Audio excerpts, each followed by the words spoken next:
The planet Varan 9 was the kind of place where sunlight felt like a lie. Its thick amber clouds kept the surface in perpetual twilight, a world of choking heat and burning dust storms that erased entire outposts overnight. It was here that Sergeant Eli Mercer of the United Terran Defense Corps was stationed, a border planet no one cared about until the war began. The Erythians had attacked 2 months ago. Tall, luminous aliens with crystal-like skin that shimmered under the dying sun.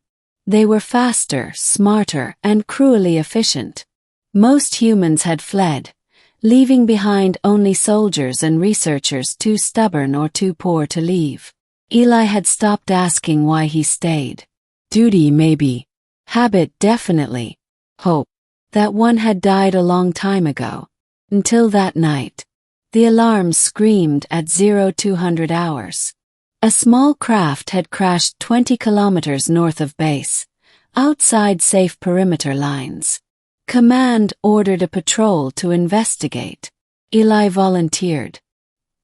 He took a dropship with his team, Reyes, Havelock, and Jean, and followed the smoke trail into the wasteland. When they found the wreckage, it wasn't human. The craft was sleek, silver-black with flowing organic curves, nothing like Terran design. Reyes muttered. Erythian scout pod. Could be a trap. Eli approached cautiously, pulse rifle raised. Through the cracked hull, he saw movement, a shape struggling inside, tangled in glowing cables. Wait, he said, lowering his weapon.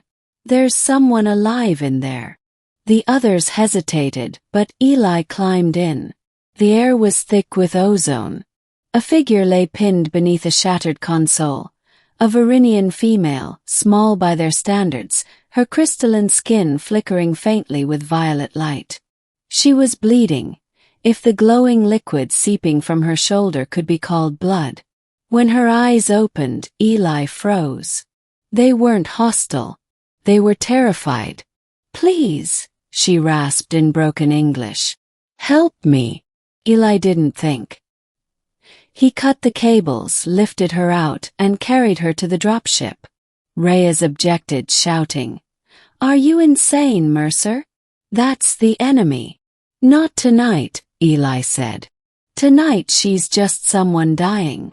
They took off before another Erythian patrol could arrive. The secret between them. They hid her in a medical bay beneath the base, patching her wounds with nanogels meant for human use. Her skin shimmered when the medicine touched it, adapting instantly. She was unlike any alien Eli had ever seen. Smaller, delicate, and her luminous skin dimmed whenever she grew weak. When she woke again, she spoke more clearly.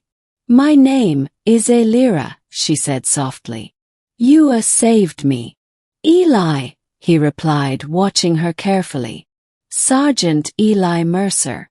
You're lucky I found you before your own kind did. She tilted her head. My own kind would have killed me. That made him pause. Why? I ran, she whispered. From them. From the war. Over the next few days, Elira told him things no human intelligence network had ever known. The Erythians weren't unified.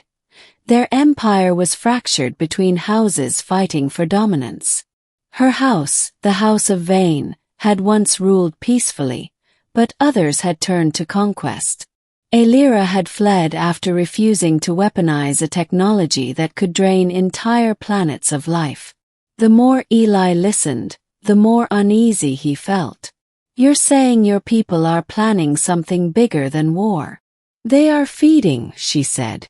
They take energy from stars, from worlds, from living things. I refused to help them perfect it. So they marked me for death. She winced, clutching her side. The glow of her skin pulsed weakly. My body, it is not like yours. I need energy to live. Without it, I will fade. What kind of energy? He asked, worried. She met his gaze. Life energy. But don't fear. I can take only what is freely given. Eli swallowed hard. That's comforting, he muttered. Days turned to weeks.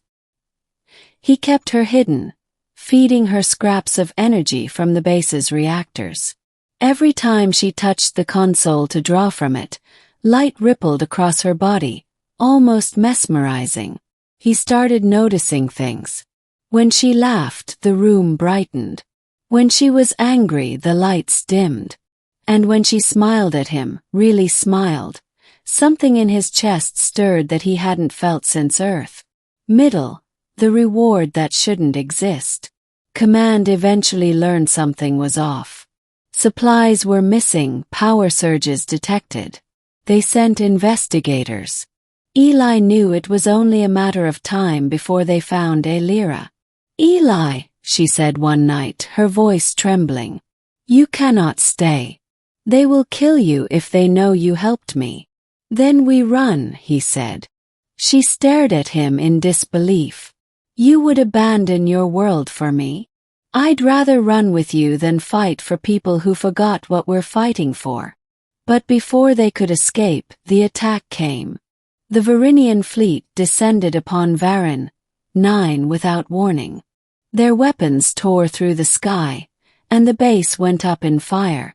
Eli grabbed his rifle, pulling Elyra into an underground passage as explosions shook the tunnels. When they reached the surface, the sight froze him. A Varinian dreadnought hovered above the horizon, a colossal vessel radiating power. They've found me, she whispered. They've come for what I carry. What do you mean? Elyra reached into a compartment of her suit, revealing a glowing sphere, a core of pure stellar energy, pulsing like a living heart. This is the heart of Vane, the last remnant of my house's technology. With it, one can give life, or take it. Then let's destroy it, he said. She shook her head. If I destroy it, my people will consume 100 more worlds to make another. It must be hidden, within someone they can't detect. Her eyes met his. A human. Before he could respond, she pressed the core against his chest. The light exploded outward, searing his vision. He fell to his knees, screaming as energy poured through him. The world vanished in white fire. When he opened his eyes again, the dreadnought was gone. The air was still. Elyra knelt before him, tears streaking her luminous face. You're alive, she whispered. What did you do? He gasped. I gave you what no human should have, she said. The heart chose you. He looked down. His hands glowed faintly, veins pulsing with starlight. He could feel something inside, a warmth that wasn't his own. You gave me the unthinkable, he said softly. She smiled weakly. Now you carry what they cannot sense. The heart will keep you alive even when your body should fail. You are beyond death now. Middle, the hunt across the stars. Word spread quickly. The humans thought Eli had died in the attack. In truth, he and Elyra escaped into the wastelands, using the heart's energy to power an abandoned shuttle. They fled the planet, jumping from system to system, always one step ahead of the Varinian hunters. Months passed. Elyra grew weaker, her glow fading each day. The heart sustains you, she said, but it drains me. I cannot exist far from it. He clenched his fists. Then we'll find a way to separate it. There is no way, she replied sadly. The transfer was one of life and soul. It cannot be undone, only shared. Eli didn't understand, until one night she reached out and placed her hand on his chest. He felt her essence, her energy, merging briefly with the heart inside him. She gasped as color returned to her skin. You can feed from me, he said. Take what you need. She shook her head. If I take too much, you die. Then take enough to live. She hesitated, then leaned closer, her fingers glowing as they touched his skin. He felt warmth flood his veins, a strange, euphoric sensation. She gasped softly, her light flaring bright enough to illuminate the entire room. When it was over, she looked into his eyes, and for the first time he saw love there. "You would give yourself for me," she whispered. He smiled faintly. "Guess I've got a thing for impossible women." Climax, the choice of two worlds. Their refuge didn't last. The Varynian fleet found them orbiting the edge of the Cinder Nebula. The dreadnought reappeared, commanded by Lord Sereth, a being made of living crystal. His voice boomed through the comms. "A Lyra of House Vane. You carry what belongs to us. Surrender the heart or your human will die." Lyra trembled. "He cannot take it," she said. "It's bound to your soul now. If he kills you, the heart dies with you." Eli loaded his rifle, even though it felt meaningless against a fleet. "Then we fight." "No," she said. "You fight too much. This time, I end it." Before he could stop her, she initiated the ship's escape drive, not to flee but to collide. The engines roared, and the shuttle hurled toward the dreadnought. Eli shouted, "A Lyra!" She turned to him, tears glowing like molten stars. "The heart within you will awaken when I'm gone. It will protect your world, and you." He grabbed her wrist. "Don't you dare." She smiled. "You saved me once. Let me save you now." The impact came like the wrath of a sun, ending the gift that remained. Eli awoke in orbit above Earth, inside a Terran rescue vessel. The medics couldn't explain it. His shuttle had emerged from a wormhole, debris still burning around it, but he was alive. They said there was no trace of Lyra, no trace of the Varynian fleet, no trace of the heart. But Eli knew better. At night, when he closed his eyes, he could feel her, a pulse of light beneath his skin, a whisper in the back of his mind. Sometimes he saw her reflection in the glass, smiling faintly.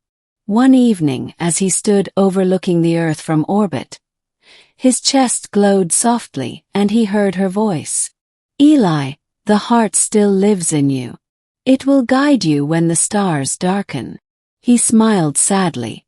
"Guess you're not really gone, huh?" "Never," her voice whispered. "You carry me and my world."